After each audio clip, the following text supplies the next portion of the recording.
لږې کږې لږې ترخې به وي زما خبرې خو به دې لږې نن سبا ټولې رښتیا خبرې دا ته په ترنم کې وایم وایي لږې کږې لږې ترخې به وي زما خبرې لږې کږې لږې ترخې به وي زما خبرې خو به دې لږې نن سبا ټولې رښتیا خبرې لږې کږې لږې ترخې به وي زما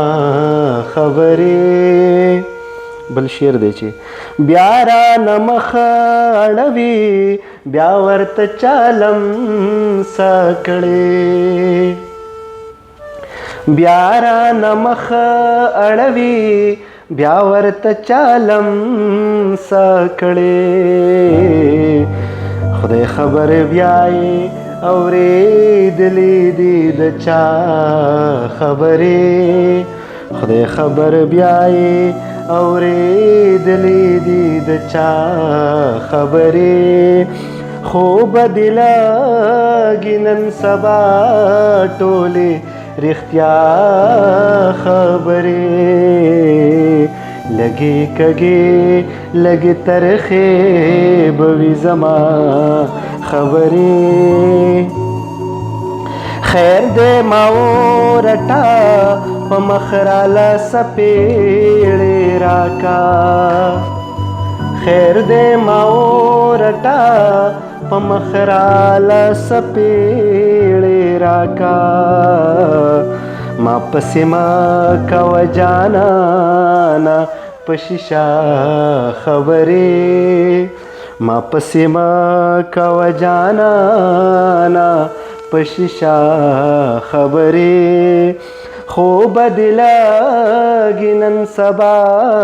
ټولې رښتیا خبرې لږې کږې لږې ترخې به وي زما خبرې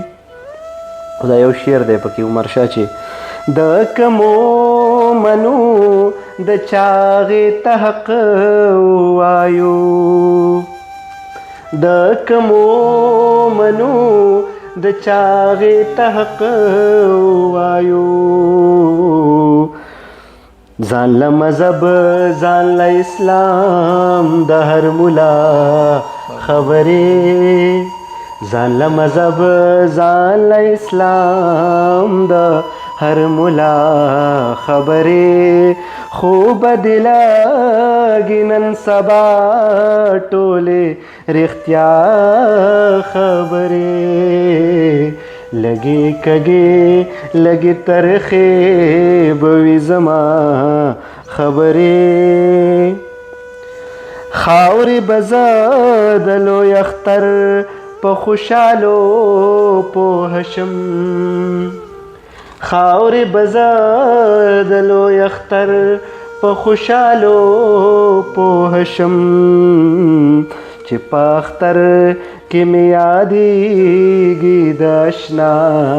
خبرې چې په اختر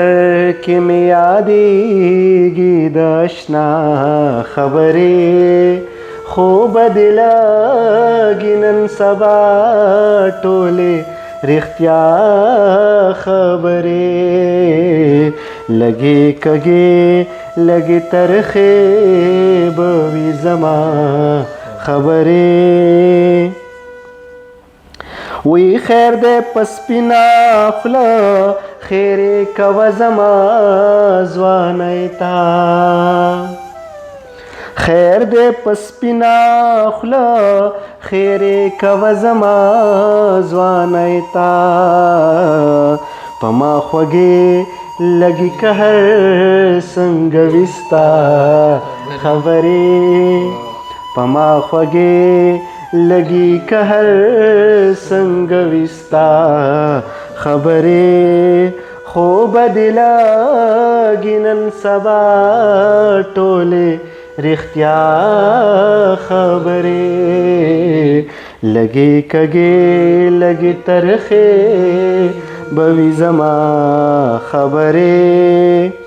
مقطع ده چې ما اکبر تل د پښتنو په پښتو ننګ کړی دی. ما اکبر تل د پښتنو په پښتو ننګ کړی دی او زما قلم لیکلی تل سپینې صفا خبرې. وی ما اکبر تل د پښتنو په پښتو ننګ کړی دی. ما اکبر تل د پښتنو په پښتو ننګ کړی دی. زما قلم لیکلی تل سپینې صفا خبرې. زما قلم لیکلی تل سپینې صفا خبرې. خو بدې لاګي نن سبا ټولې رښتیا خبرې. لګې کږې لګې ترخې به وي زما خبرې.